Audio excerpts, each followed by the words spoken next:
I had spent 41 years building the human equation. That is not a figure of speech.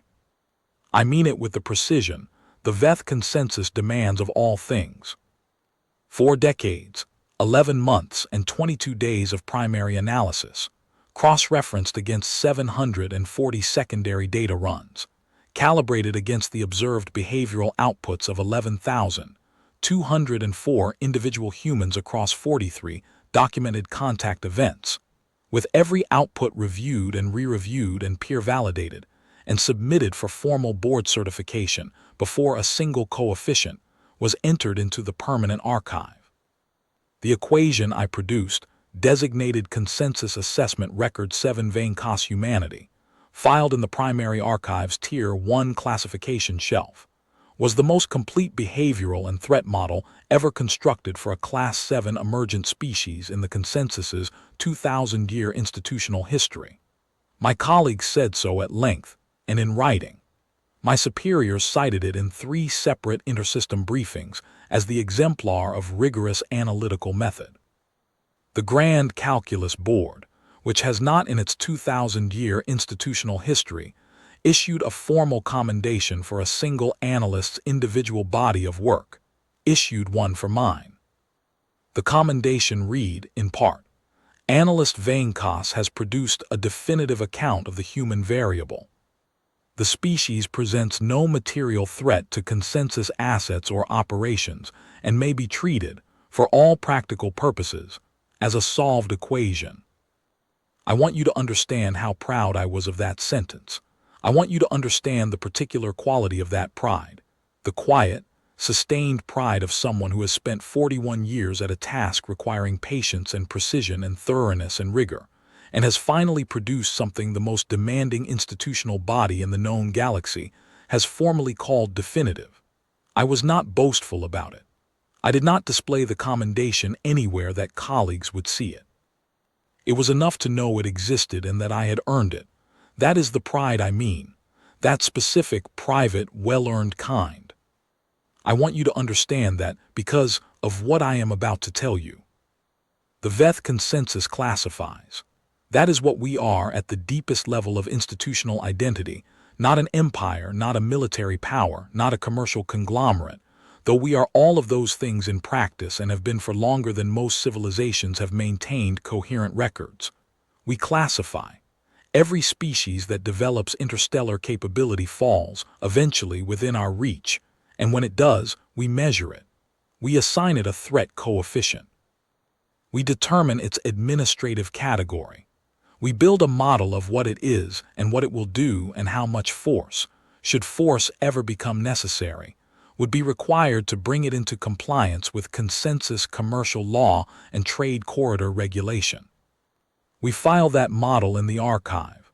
We share it with the assessed species, because transparency is one of our foundational principles, and because a species that knows its coefficient is a species that can calculate, rationally and clearly, the cost of noncompliance. This is not cruelty. This is order. The galaxy, left unclassified, tends toward chaos in ways that are inefficient and ultimately harmful to everyone in it, including the species being classified. The consensus's argument is that predictability has value, that every species in the known volume benefits from a stable framework that tells them what to expect from each other and what the consequences of violations look like. We bring consistency. We bring precision. We bring the assurance that the rules are the same for everyone, that the coefficients are assigned by the same methodology regardless of which species is under review, that the enforcement doctrine scales proportionately to threat. I believed in this the way I believed in arithmetic. I still believe in it, in the sense that the logic is internally consistent, and the historical record bears it out across 2,000 years of practice. What I was wrong about had nothing to do with the foundational logic. I was wrong about something more specific and more personal. The assumption, which I had held for 41 years without ever recognizing it as an assumption, that a species receiving its coefficient would read it as a statement of fact about itself, rather than as a statement of fact about us. For most species, The classification process takes between 5 and 15 years from first contact to final coefficient assignment. Humanity had taken 41 because they are numerous and geographically scattered across a large frontier zone, because their settlements are not organized under a single administrative authority that can be addressed through a single formal channel, and because I am thorough in a way that some of my colleagues have, at various points in my career, called excessive. I do not file a classification until I am confident in every data point. I had personally conducted 7 extended immersion observation periods in human-adjacent space, monitoring their commercial traffic, their diplomatic activity, their military deployments, their technical development programs. All of it logged, all of it analyzed, all of it filed in the working archive before any of it was incorporated into the final model. I had reviewed every recorded contact event in the consensus archive, going back to our initial detection of their radio emissions 120 years ago. I had interviewed every consensus operative who had interacted with human representatives in any capacity whatsoever, from senior diplomatic liaisons to commercial port inspectors to navigational corridor surveyors who had simply passed through human-adjacent space and logged what they saw. I had learned their primary commercial language well enough to read their technical publications directly, without a translation layer introducing interpretive artifacts, and I had spent 9 consecutive months doing nothing but reading every accessible human document on military theory, strategic doctrine, weapons development, and defense acquisition that our commercial intelligence network had acquired over the preceding decade. The conclusion was not ambiguous, and it was not reached hastily. It was reached through 4 decades of careful, patient, thoroughly documented work that I could defend to any review board in the consensus system with specific citations for every major finding. Humanity was a Class 7 emergent species, technologically capable, spacefaring, commercially active, culturally complex, politically fractious in ways that limited their collective decision-making speed, and militarily unremarkable. Their interstellar force projection capability was limited by drive technology that, as of my most recent calibration 3 years prior, was approximately 40 years behind consensus standard. Their vessels were adequate for regional patrol and short-range commercial escort, and nothing more demanding. They had not, in any of the 43 contact events I had reviewed and personally conducted, deployed anything that could be classified as a deep space offensive asset capable of sustaining extended operations at interstellar range. Their military doctrine, as I had analyzed it across a wide range of primary and secondary sources, was defensive in orientation, the priorities of a species that had not yet engaged in any significant interstellar conflict and had therefore not developed the institutional reflexes that extended warfare produces. They were cautious. They were pragmatic. They showed, in every observable behavior across 41 years, the consistent profile of a species that understood itself to be outmatched and was behaving accordingly. 0.003, Category 12. The Threnic Shelf browsers, broadly speaking, though I had always found that particular comparison slightly uncharitable given that the Threnic have no symbolic reasoning capacity whatsoever and humanity patently does. Still, 0.003. The Grand Calculus Board had reviewed the coefficient, examined my methodology in detail across 3 separate sessions, approved every finding, and filed the assessment in the Tier 1 shelf alongside the commendation. I had believed every word of it for 41 years.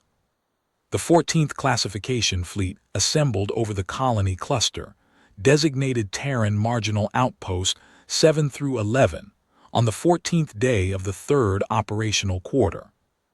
I was aboard the classification dreadnought Unbroken Ledger, which served as the fleet's analytical command vessel, the largest and most comprehensively instrumented ship in the formation, carrying sensor arrays capable of deep scanning hull composition, drive signatures, and weapons yields at resolutions our standard intercept vessels cannot match. Not a warship in the traditional sense, though it carried defensive armament sufficient to repel any threat in the Class 7 range, and sufficient to repel any threat in the Class 6 range.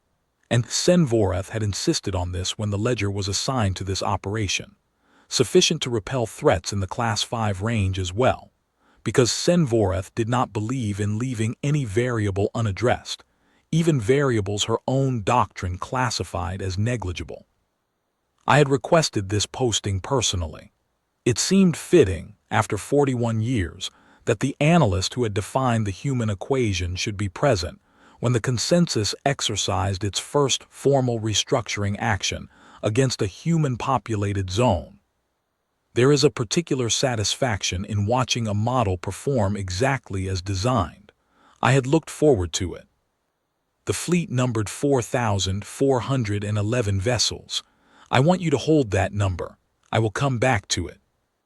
The restructuring order was administrative in nature.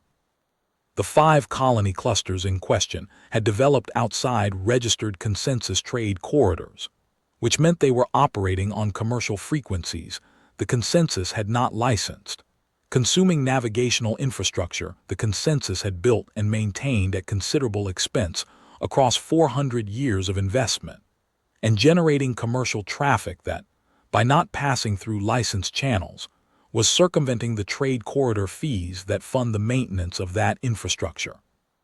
They owed fees. The fees were not, by the commercial standards of even a mid-tier species, remarkable. They owed licensing compliance submissions going back 11 years, which was not unusual for young frontier settlements that had been prioritized for commercial development rather than administrative integration. The restructuring order gave them 17 days to formalize their status under consensus commercial law, remit the outstanding amounts, and submit to a standard classification assessment. The same process every emergent species eventually undergoes, by which the consensus assigns a species its permanent threat coefficient and adjusts its administrative category accordingly.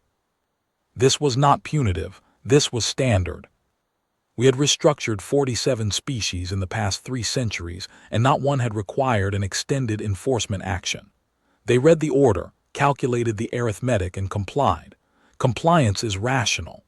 The consensus's posture is designed to make compliance the obvious choice by specifying, with complete transparency, what non-compliance leads to.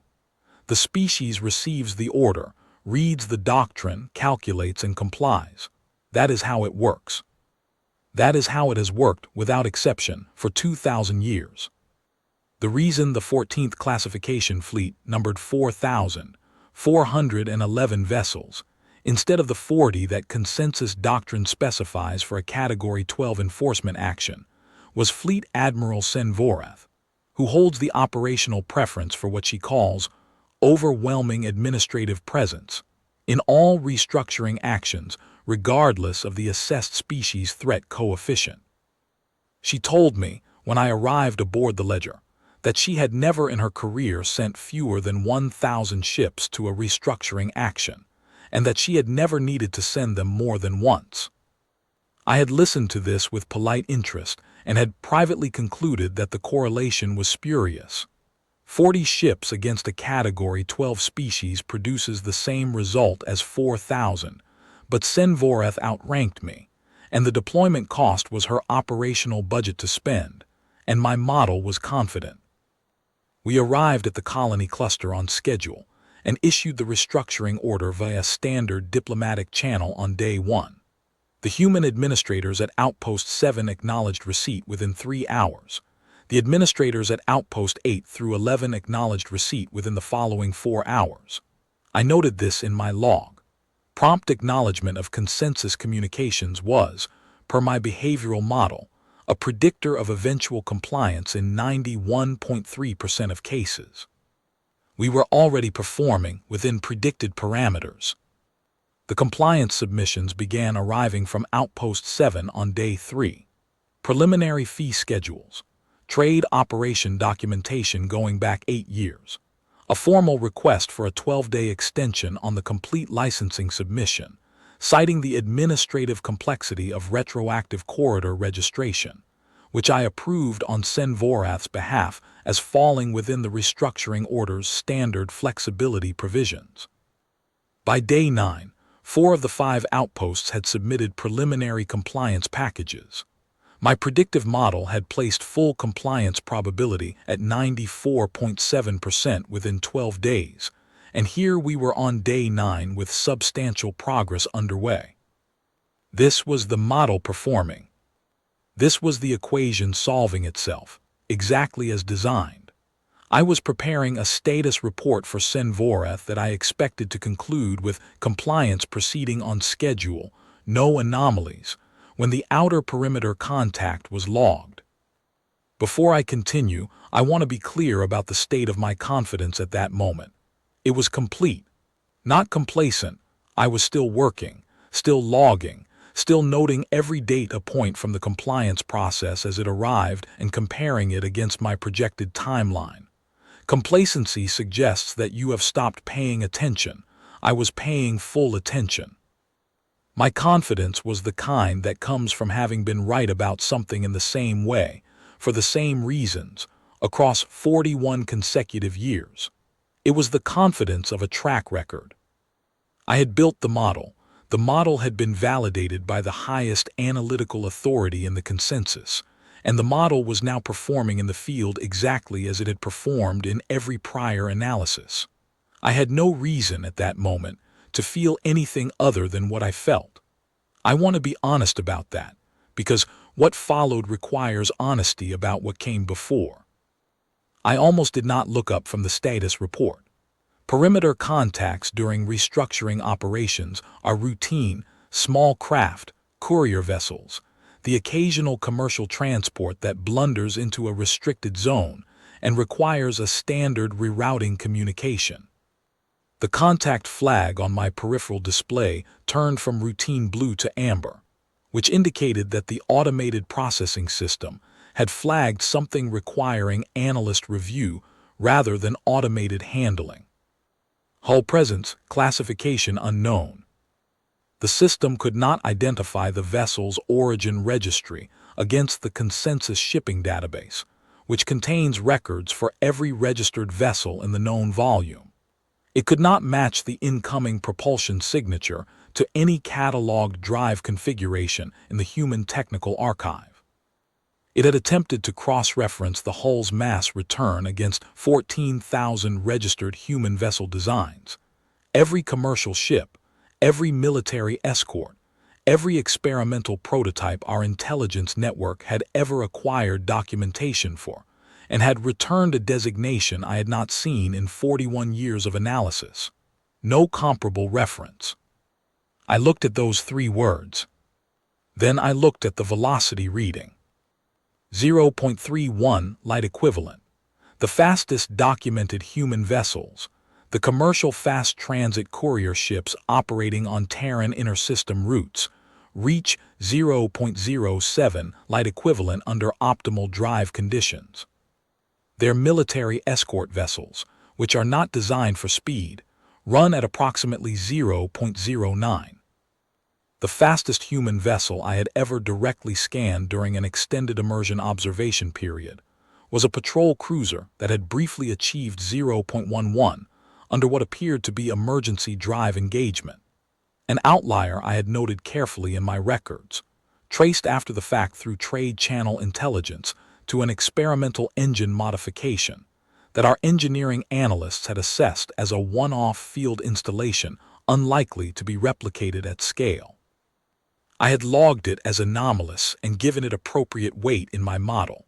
0.11 was an anomaly. 0.31 was not an anomaly. 0.31 was, under every propulsion parameter I had ever applied to any human hull, including the experimental one-off, categorically impossible. The contact's origin vector traced precisely to Terran Marginal Outpost 9, not approximately, precisely. Its trajectory projected from that point with a directness that could not be coincidence. It was still decelerating, Projected arrival at the 14th classification fleet's outer defensive perimeter, 11 hours, 43 minutes. I sat at my terminal for a moment without moving. Then I began a secondary cross-reference. I told myself the propulsion signature was a sensor artifact. I told myself the origin vector was a computational coincidence, that the vessel must be some third-party craft that had entered the system on an unrelated vector and happened, by a coincidence of timing, to appear inbound from the human colony direction. I told myself there were several reasonable explanations, and that my model remained intact, and that 0.003 was still a correct number, and that everything was fine. The secondary cross-reference ran for 4 minutes and returned a confirmation of the origin vector without qualification. I flagged the contact for Fleet Tactical Review.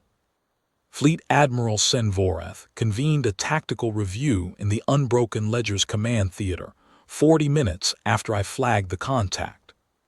14 senior analysts and the fleet's 4 tactical commanders were present.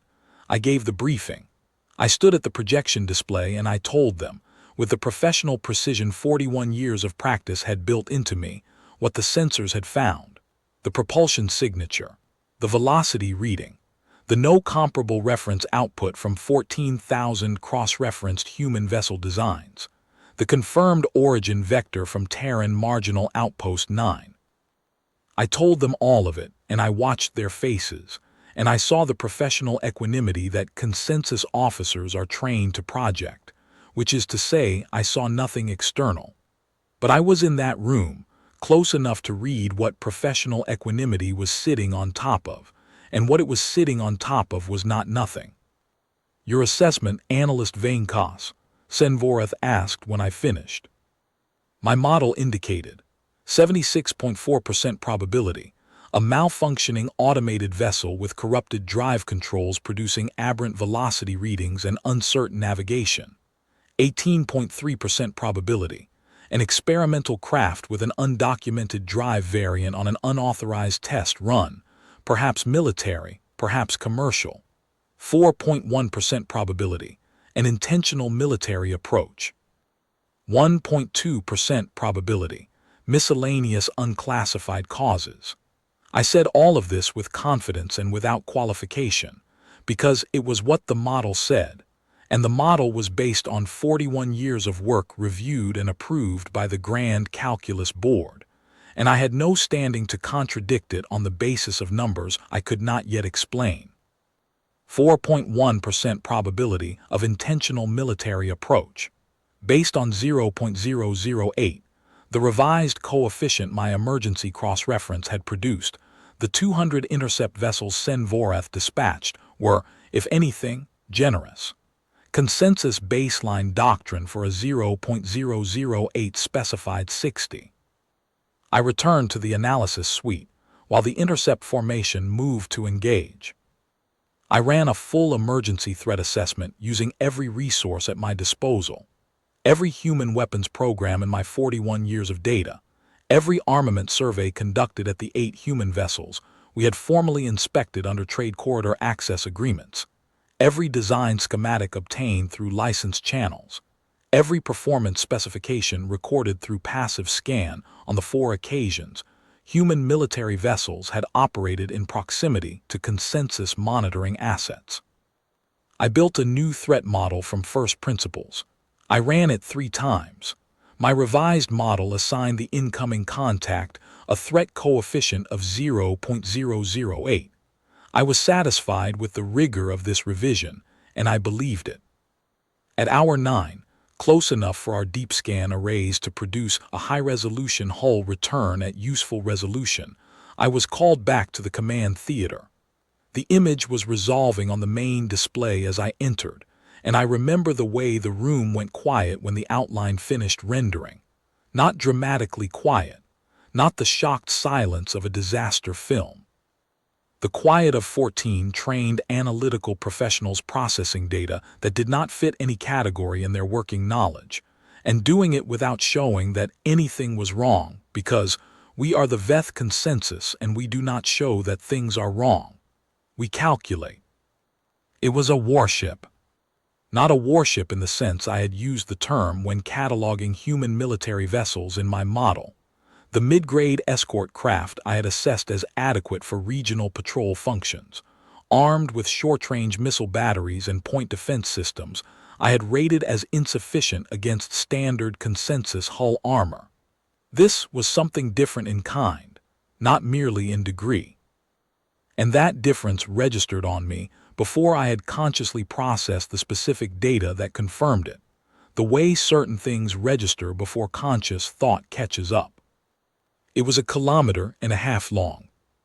When the ranging system tagged its length on the display, 1,482 meters from bow to stern, I said aloud that the ranging sensor might need recalibration.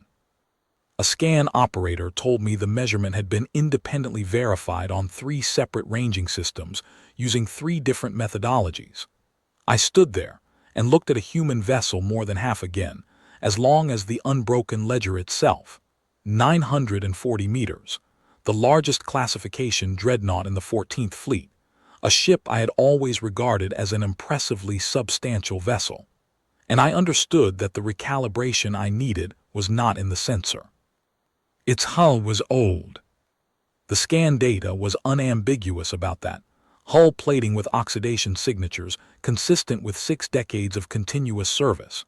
Irregular panel repairs across at least 9 distinct sections, where original plating had been removed and replaced with composite grades that did not quite match in density or surface finish. Thermal stress fractures along the starboard flank that had been patched so many times the patches had become structural load-bearing elements themselves. Areas along the ventral surface where additional armor plating had been bolted over the original hull in overlapping layers that suggested field modification rather than designed installation. A silhouette built up by decades of modification into something that looked less like a vessel that had been designed and more like a vessel that had been accumulated, that had been altered and rebuilt and adapted so many times across so many years that its original design was barely visible beneath the history of its survival. It did not look like what I had always imagined when I thought of human military engineering, which was based on the escort vessels and patrol craft I had observed, and which were serviceable, functional, and unremarkable. This looked like something that had been through a great deal and was still here, and still moving, and was entirely indifferent to the 200 consensus combat destroyers now moving to intercept it. It was not decelerating anymore. Our scan operators ran the full assessment suite. The results came back, and I will give them to you in the order I received them, because the order matters to understanding what happened in my mind as each piece arrived. Hull composition, layered composite alloy, approximate thickness 11 meters at the primary armor belt. I checked my database twice after that figure came back. The Consensus's standard ship-to-ship engagement weapons, the Class 4 directed kinetic batteries that equip our standard intercept vessels, the same interceptors now closing on the contact, are rated to penetrate a maximum of 4 meters of Class 3 hull composite under optimal impact angle and velocity conditions. Against the primary armor belt of what I was looking at, our standard intercept weapons were useless. I want to be precise about the word useless. They would impact, they would transfer energy to the hull, they would do everything they were designed to do, and they would accomplish nothing. The hull was built to laugh at them. Weapons arrays. 14 forward-facing heavy cannon installations arranged along the bow section, each one registering a power draw on our passive sensors that indicated a destructive yield I had no reference category for in the Human Weapons Archive, or in any archive I had access to. 17 missile bays along each flank, sealed and inactive. Point defense installations covering every arc of the hull. I could not count them quickly and did not try, because their number was not what mattered. What mattered was that they covered every arc. At the stern, a drive assembly that our engineering analysts spent several minutes studying before one of them said, quietly, that the power generation implied by the drive signature was outside the range our engineering models classified as physically achievable within the whole volume we were scanning. One of the other engineers said, "Then the models are wrong," and the room went quiet again in that same controlled way. The threat assessment template appeared on the secondary display board. There is a field in the template called Revised Threat Coefficient. That field, in 41 years of assessments across thousands of species and contact events, has always produced a number. Calculation indeterminate. Input values exceed model parameters. The analysis software had attempted to assign a coefficient and produced a system error instead, because the values I was feeding it were outside the range for which the software had ever been calibrated, which meant they were outside the range the consensus had ever deemed worth planning for. Fleet Admiral Senvoreth gave the next order without visible hesitation, her voice carrying the same measured quality it had during routine operational briefings. I will respect her for that clarity of response for as long as I am able to respect anything. Intercept formation. Engage at maximum range. All ships weapons free. Authorization Senvoreth 7. The human warship did not change course. It did not reduce velocity.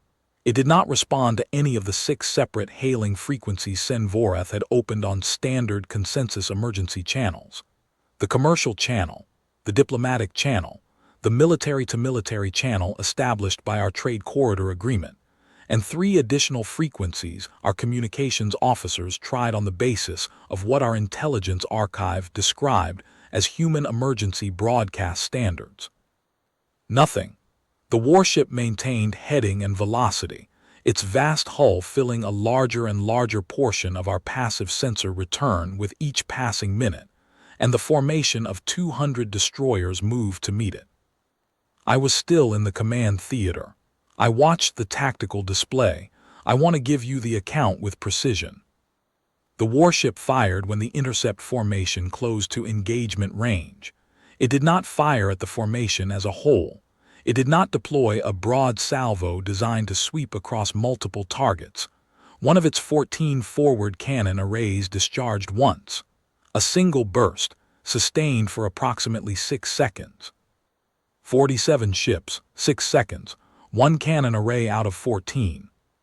The formation scattered.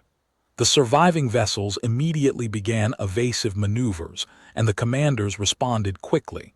I want to say clearly that there was no failure of discipline or nerve, that the formation performed its doctrine precisely and professionally. It simply had nowhere to go that was outside the reach of what had just fired. 17 ships from the outer edge of the formation achieved weapon lock and returned fire. Our Class 4 kinetic rounds impacted the warship's hull at the primary armor belt. 17 rounds. All 17 confirmed as hits by our targeting systems. All 17 tracked through impact. The warship did not deviate from course. Its hull showed no damage, no structural deformation, no breach. No secondary effects of any kind. The rounds had impacted, transferred their energy to 11 meters of layered composite alloy and dissipated, and the ship was unchanged, and it was still moving.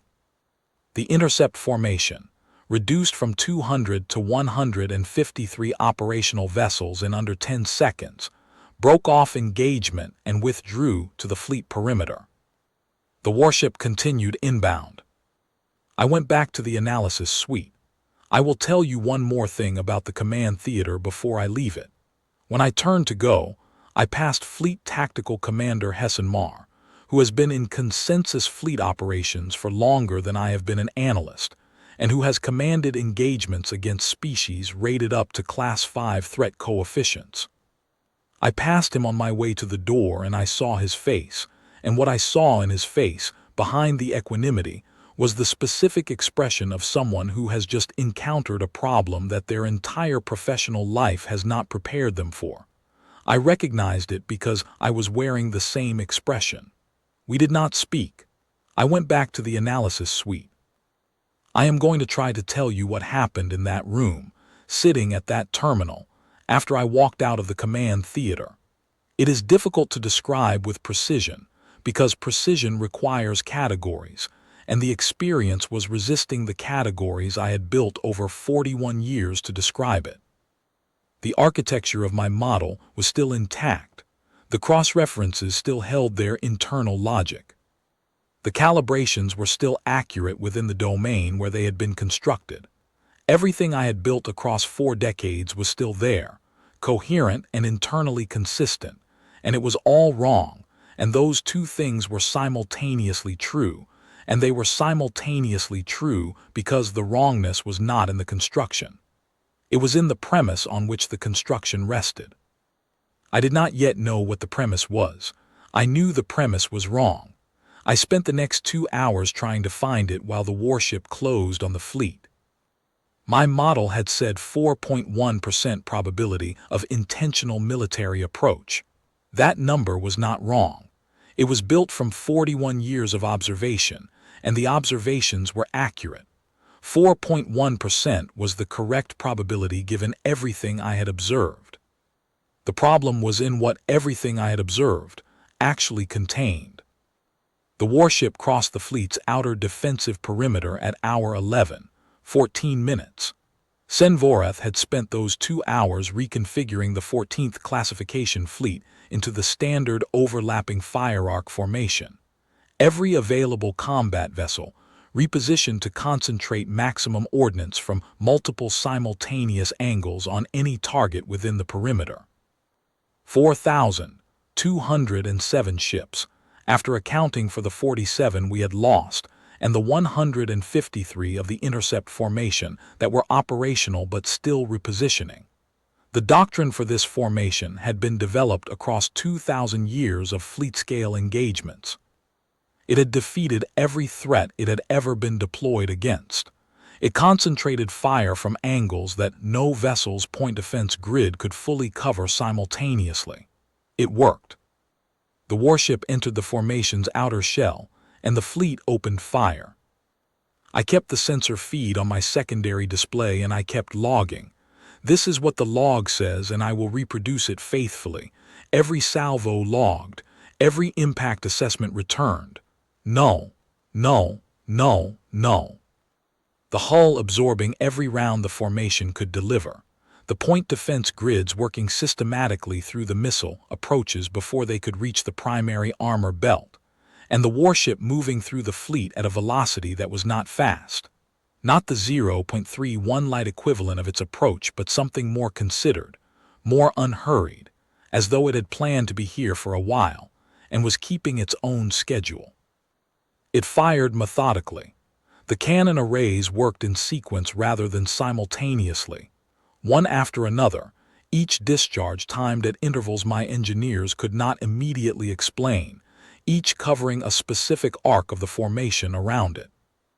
The missile bays opened for the denser formation clusters, where single salvos could address multiple targets simultaneously, and the ordnance they delivered was calibrated with a precision that suggested the targeting systems knew the exact composition of each cluster they were engaging. The point defense grid maintained continuous clearance of the space immediately around the hull, shredding incoming fire without appearing to stress the system at all. Nothing wasted, nothing improvised, nothing uncertain. I watched this and I understood, with the clarity that comes when the data is too unambiguous to permit further resistance, that I was watching a weapon that had been designed with great care for precisely this task. Not for a general deep space engagement. Not for a multi-theater campaign against a peer adversary. For this specific task, the systematic dismantling of a large fleet in close formation, with every system optimized for that particular problem, with every capability calibrated against the known parameters of what such a fleet would consist of and how it would respond. They had known the problem in advance. They had known it because the problem was defined by our doctrine, and our doctrine is public record. At minute 6, the warship's missile bays opened 3 large consensus formation clusters and destroyed 68 vessels in a sustained barrage that lasted less than 90 seconds. The clusters broke, surviving ships beginning to scatter, and the cannon arrays began addressing the scattered vessels individually as they fled, closing the range on each one faster than the vessels could increase it. At minute 9, two groups of heavy destroyers that had maintained flanking positions attempted to use their positional advantage to deliver concentrated fire at angles the warship's point defense grid would have difficulty covering simultaneously. The point defense grid covered them. At minute 11, three of the largest cruisers in the formation attempted a coordinated close-range ramming approach on diverging vectors, a tactic the doctrine recommends only as a final measure when no other option remains, and which has disrupted the engagement pattern of even heavily armored vessels in recorded consensus fleet actions. The point defense systems addressed their drives before they reached half the required approach distance. At minute 12, Sen-Voreth ordered the fleet to scatter on all headings. It was the correct order. There was no formation left to maintain. The engagement doctrine had produced precisely the fire concentration it was designed to produce, and the fire concentration had produced nothing against a hull our weapons could not penetrate, and scattering was the only remaining option. I do not say this as a criticism of Sen-Voreth's tactical judgment. I say it as a statement of fact about the arithmetic of the situation. But I sat in the analysis suite while the scatter order was still being transmitted, and I ran the projection. I had the warship's rate of individual target engagement from the fleet engagement data I had been logging. I had the density of the scatter pattern from our current positional data. I had the closing speeds the warship had demonstrated against individual targets during the intercept engagement. The calculation was not complicated. A few minutes run 3 times. Approximately 38 minutes from the scatter order to the last vessel engaged. 4,207 ships, 38 minutes, 1 warship. I checked the assumptions. They held. The warship was operating with a consistency, a methodical, sustained, unvarying consistency that made projection straightforward once you accepted the basic premise, and I had accepted the basic premise because the data had made it unavoidable. Nothing in the scatter field was going to stop this ship. Nothing was going to damage it. Nothing was going to delay it. The question was not whether it would work through the fleet, but how long that would take, and the answer was 38 minutes, and I logged the projection, and I kept watching. The unbroken ledger was attempting to flee on a heading directly away from the warship when our crew informed me we had been identified as the largest remaining vessel in the field. The warship had altered its approach to close on us next. There were escape craft. Sen-Voreth had already departed in one of them. She had transmitted my complete records package to the escape craft's data core before going, which I took as evidence that she valued my documentation even in those circumstances. She asked me to come with her. I told her I would continue my analysis from the suite. I want to be honest about why I stayed, because honesty is the only thing I have to offer this report that is worth anything. It was not courage. I am not a courageous creature, and the Veth Consensus does not cultivate courage. We cultivate precision and thoroughness and rigor and careful methodology. I stayed because the unbroken ledger had the best sensor suite in the fleet, and from the analysis suite I could observe everything that was happening in the scatter field, and from an escape craft I could observe almost nothing. I stayed because I was still in the middle of a calculation, and I have never in my life been able to walk away from a calculation I had not finished. I stayed because I had spent 41 years building a model, and the model had failed in some fundamental way that I did not yet understand, and I needed to understand it, and the data was here. The warship closed on the ledger, held at what I calculated to be just within the extreme end of its weapon's range for approximately 40 seconds, and then moved on to the next target in the scatter field. I logged this. I did not know how to interpret it with confidence at the time. I logged it and I kept working. I was working on the premise. The missing premise, the one that had been underneath my model for 41 years without my ever recognizing it as something that could fail. Here is what I had built my model on. I want to be rigorous about this, because I want anyone who reads this report, if anyone reads this report, to be able to audit my reasoning. I also want to be rigorous because I have spent 2 hours trying to find an error in my methodology, and I cannot find one. I have checked the contact data cross-references, the behavioral model assumptions, the capability assessments, the intelligence source validations. I have run the analysis backwards from the result, trying to identify which input I misweighted, or which correlation I misread, or which data source I over-relied upon. I cannot find the error, because the error is not where errors usually live. It is not in a calculation or a measurement or a source assessment. It is in a premise so foundational that I never thought to examine it as a premise at all. I assessed human military capability by observing what the humans showed. In 43 contact events over 41 years, every single interaction had occurred in a context where the humans knew a consensus observer was present. Every vessel I had scanned, every performance specification I had recorded, every design schematic I had acquired through licensed trade channels, all of it was data from interactions the humans had participated in knowingly. The commercial vessels they showed me were commercial vessels. The patrol craft were patrol craft. The 3 escort destroyers were the most capable vessels they had allowed near any consensus monitoring station, and they were rated appropriately in my model. My model was built from 41 years of what the humans chose to place in front of me.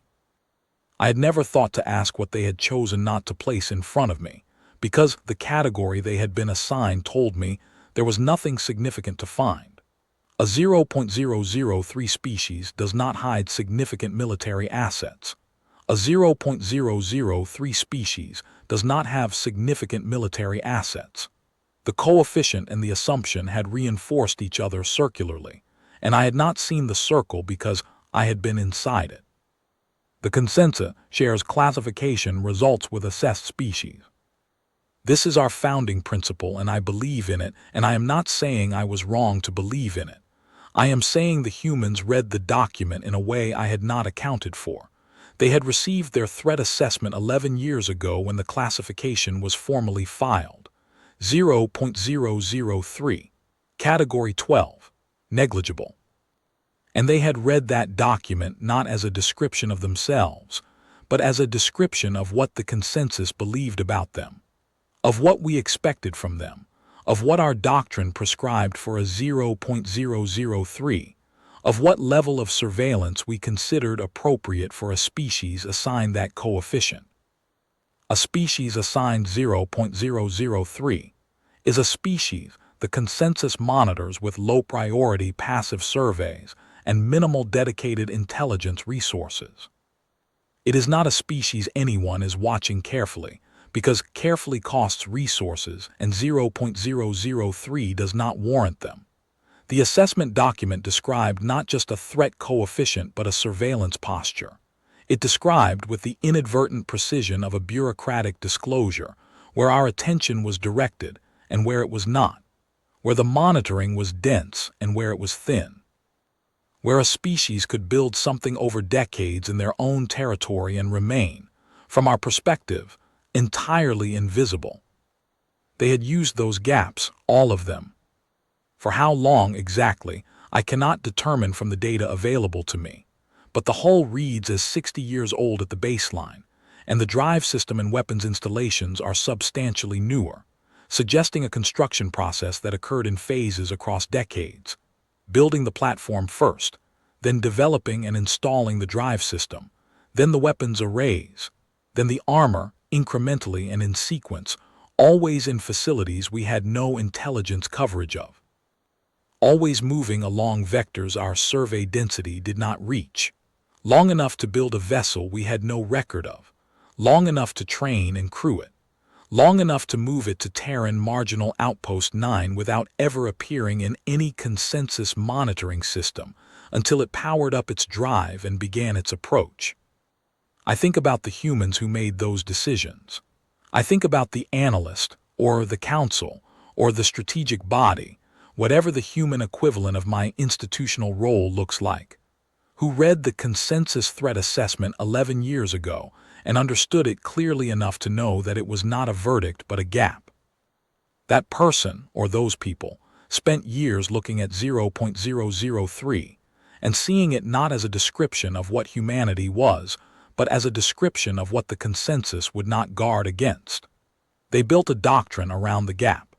They maintained the behavioral discipline to keep it invisible across 43 contact events, in every interaction with consensus observers, for as long as it needed to stay invisible. They calibrated the moment to reveal it, the moment when the classification was moving toward enforcement, when the fleet was assembled, when the document was about to become a permanent administrative record, because that was the moment when the answer mattered. There is a quality to that kind of thinking that I find, even now, even here, difficult not to recognize as analytical. It is the kind of thinking I would call rigorous if I were evaluating it on methodology alone. It used every available data point. It identified the structural constraint, what the consensus would and would not look for, given what the consensus had already concluded, and it built an answer to that specific constraint. It did not try to answer a general problem. It answered the specific one. I have spent 41 years teaching myself to think that way, and I am looking at the result of someone who learned to think that way while I was teaching myself, and who applied it to me. They had not tried to build a fleet capable of fighting the consensus to a draw. That was impossible, and they were too rational to attempt it. They had built one vessel designed to answer a specific question. What does a single ship need to be able to do in order to deny a classification fleet before the classification becomes a completed administrative record? The answer is that it needs to end the fleet, not delay it, not defeat a portion of it. End it completely so that the assessment whose enforcement the fleet represented cannot be finalized. Because a completed assessment with a surviving enforcement fleet is an administrative fait accompli, it defines what the assessed species is permitted to be in the consensus's classification structure, and compliance becomes mandatory. But an assessment whose enforcement fleet no longer exists is just a document. A document with no mechanism for enforcement is a statement of intent that has been answered. The assessment category remains, on paper, whatever was filed in the archive. But the archive has no fleet, and without a fleet, the archive is a filing cabinet. They had built the ship to answer the fleet. They had hidden it for decades under the cover of 0.003, which told us not to look carefully for exactly the thing they were building. They had maintained, in every observable interaction across 41 years, the precise behavioral profile of a species that had accepted its category: cautious, pragmatic, cooperative in commercial matters, non-confrontational in military posture, while doing something else entirely in the spaces we were not watching. And they had waited until the day the consensus came to finalize the file. At minute 29, we were struck. The warship had returned to the ledger, the last large vessel in the scatter field, now a stationary target with no drive capability remaining, and one cannon array delivered a shot to our starboard drive assembly. One shot, precisely placed, the minimum required to disable without destroying. Secondary drive attempted to come online and found its power feed severed. We were adrift. The warship moved back to the remaining mobile targets in the scatter field. I kept the sensor feed running and I kept logging. At minute 31, the last heavy cruiser formation, 6 vessels that had rallied into a compact mutual fire support group, the correct tactical choice, professionally executed, was destroyed in a sequence of cannon fire that took less than 2 minutes. At minute 34, the warship's missile bays addressed 2 clusters of lighter vessels that had been attempting to maintain a defensive screen around the fleet's surviving data platforms. At minute 36, 3 targets on the trailing edge of the scatter field were engaged in sequence, the cannon arrays working with the same unhurried precision I had observed throughout. At minute 37, 3 vessels that had run at maximum emergency drive speed on diverging headings, attempting to reach a range at which the warship could not close before they could exit the system, were closed and engaged individually. The diverging headings were not sufficient. What would have been sufficient was a drive capable of outrunning 0.31 light equivalent. Nothing in the 14th classification fleet was capable of that. At 38 minutes and 44 seconds from the scatter order, the tactical feed showed one vessel still flagged as active in the consensus formation. The unbroken ledger, adrift, disabled, crew reduced. The warship closed to 300 kilometers and stopped. It held that position for 9 minutes. I want to be precise, 9 minutes and 7 seconds by the log timestamp. I logged every second of it. The warship held there silent, broadcasting nothing, and I sat at the terminal and I completed the calculation. My model was not wrong about humanity. I want to say that clearly because it is true and because accuracy demands it. The model was correct about everything it measured. Every behavioral finding, every capability assessment, every analysis of every one of the 43 contact events, correct, within the domain of the data I had. The observations were accurate. The methodology was sound. The grand calculus board's commendation was deserved, within the scope of what the model was built to assess. The error was in the premise I had not recognized as a premise, that a species receiving a classification from the Veth Consensus would read that classification as a statement of fact about itself and adjust its self-understanding accordingly. The humans had read it as a statement of fact about us. My model asked, what threat does humanity pose?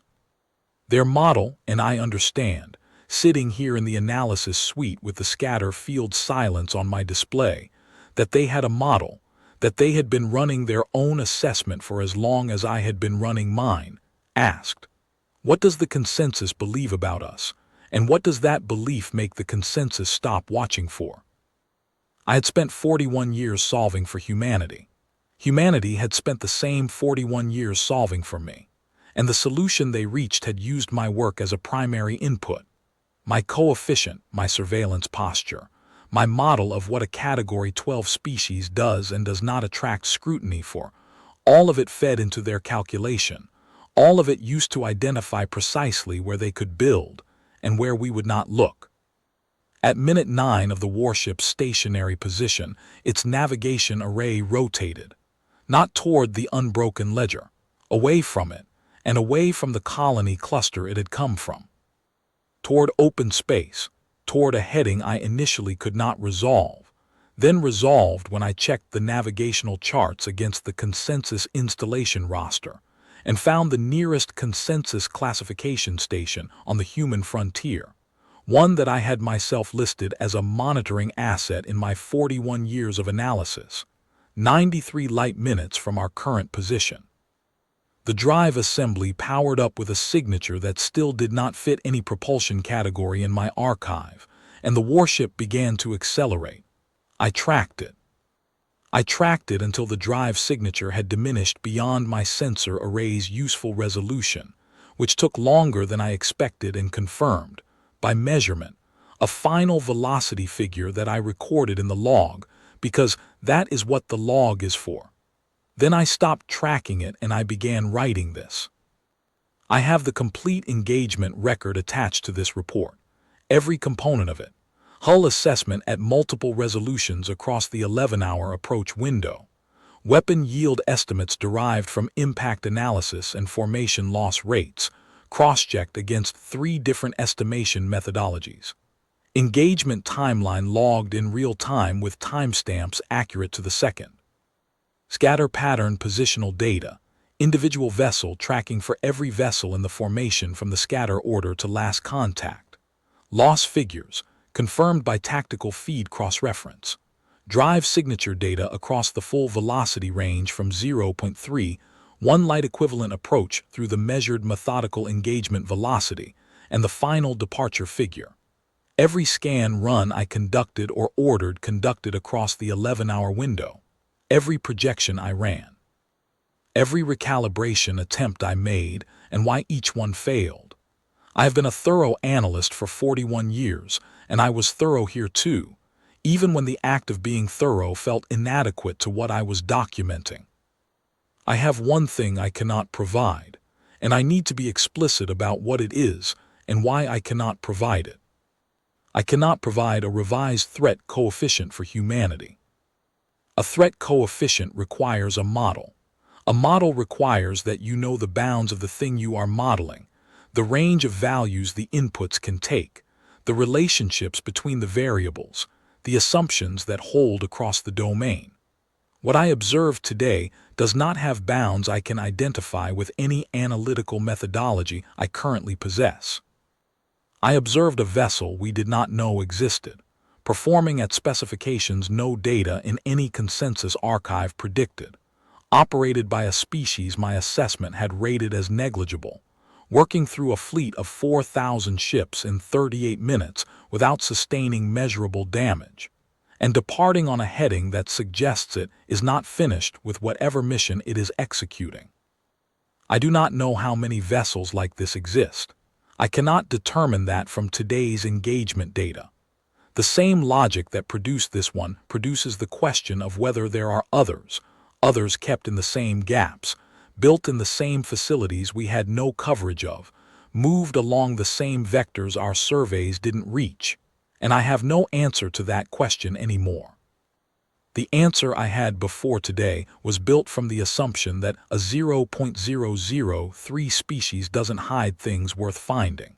That assumption no longer holds, and without it, I have no foundation for account. What I can give you is a description of what I understand to have happened, stated as precisely as I can state it, for whatever analytical use the archive can make of it. The humans received a document that told them exactly what we thought of them, exactly what level of force our doctrine would apply, and exactly what behavioral compliance we expected from a species in their administrative category. They read that document not as a verdict on their capabilities, but as a map of our intentions and our attention. They used it to identify where our surveillance was thin, where our expectations would keep us from looking for capabilities we had decided they didn't have, and where they could work without being seen. They designed a vessel specifically to answer the enforcement doctrine for their category, not a vessel built for general warfare, but a vessel built to do one thing: deny a classification fleet. They kept it invisible for as long as it took to make it ready, behind a behavioral profile in every observable interaction that matched my model precisely, because they understood my model and they knew exactly what the model needed to see to stay satisfied. And when the day came, they sent it, and it answered. There is a vessel on a heading I cannot predict, carrying weapons I cannot rate, moving under drives I cannot explain, toward the next consensus installation on the human frontier. I do not know what coefficient the humans have assigned to us in whatever threat assessment they have been building across the same 41 years I spent building mine. I know only that they have been building one, that they have been thorough about it, and that the thoroughness was possible because my own thoroughness gave them everything they needed to understand where I would not look. My model was complete. That is what the grand calculus board said, and it was true. My equation was solved. The commendation was deserved within the scope of what the model was designed to assess. The 41 years of work were real, and the rigor was real, and the conclusions were correct within their domain.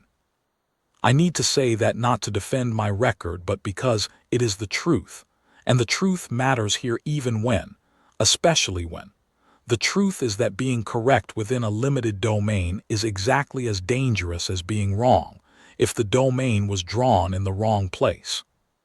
They knew where I drew the domain. They knew it because I told them in the document I sent them 11 years ago by telling them what I had decided they were. Every decision I made about what to measure was a decision I announced to the thing I was measuring, and they had listened and learned and built accordingly. The equation humanity was solving on their side was also solved, and it had been solved for long enough that the solution was already moving on a heading I cannot predict with a model I no longer have. The human equation has a solution. It is just not the solution I wrote.